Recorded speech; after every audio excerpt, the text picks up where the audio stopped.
As you know, in central New York, we get quite a bit of snow and ice. Not so much this year, but it's coming. So first I want to go over what exactly snow and ice can do to your house, and then explain some of the ways you can get rid of it. So first of all, here's our house. I'm not much of an artist, but there's our house, there's our roof line, there's our attic.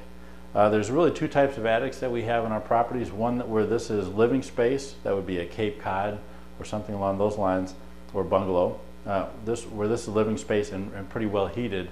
And then there's the other areas like ranches and colonials where this should be fairly cold.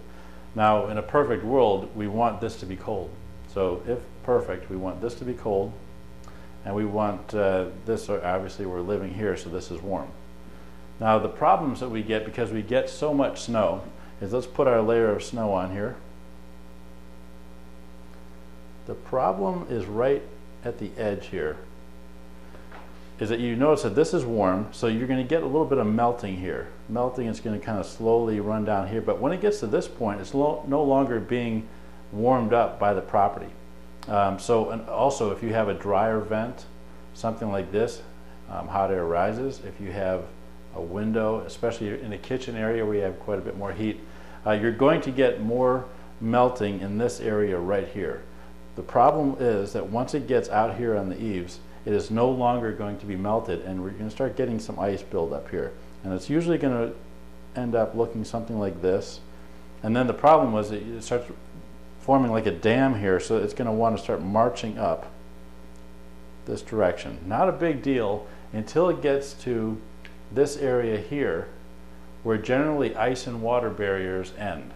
So if this thing starts marching up and gets to this point, now the next piece of water that comes in can very easily get underneath the shingles and start dripping down into the property. So at all costs, we want to avoid getting an ice dam right here. So the best way to do that, again, knowing that the ice and water barrier goes up anywhere from 3 to 6 feet, I wouldn't, unless you really know, I would count on it going no more than 3 feet. But let's say it's right here. We want to make sure we don't get any ice above that point. Really, any ice at all is bad, because it's only going to get worse. So anytime I see ice on my roof, I take care of it. So the first thing that I have is a roof rake, which is, first of all, let me just say something. We do not put a ladder up here and jump out there and start shoveling this off.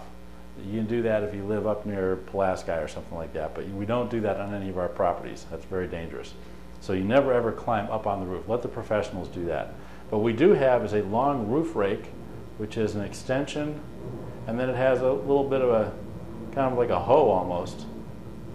And what we're going to use that for is to drop it down here and just pull off all of this snow right here. And I can usually do my house, I've got a moderate sized cape. I can normally do my entire house, even if there's a lot of snow, in less than about 7 minutes. It doesn't take very long at all. So you just hit it here and pull it back. I don't do my entire roof. I just do this bottom part so that I know that I don't get that buildup. Because otherwise, we're going to start getting an ice dam, and all of a sudden it's up here and it just gets worse and worse and starts accelerating. So that's the way to prevent that from happening. Now, if for some, let's say you go on vacation or something like that, and you kept the house warm, and so you get this ice buildup.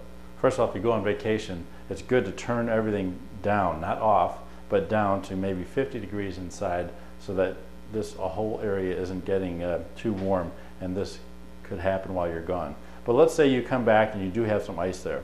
One thing you can do, there's a product called ice melt,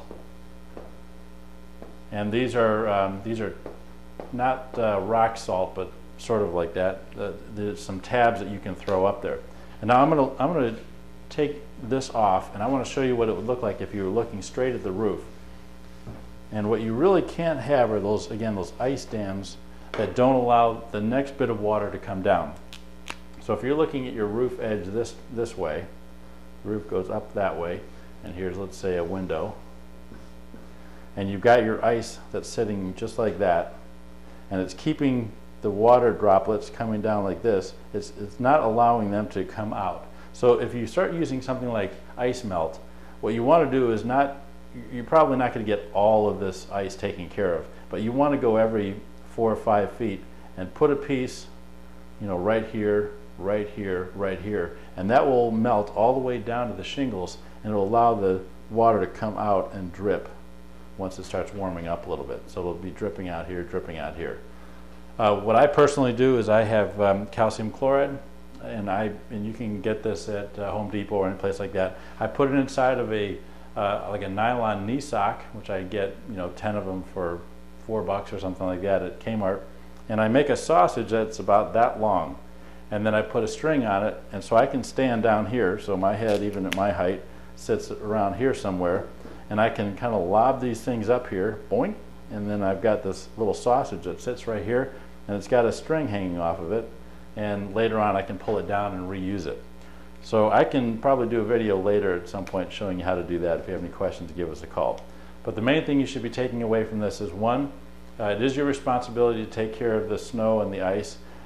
Never climb up onto the roof, and it's much better to just go up there and do the preventative measures, which would be getting about 3 to 5 feet of snow using your roof rake and just pulling it down and just letting it drop at your feet.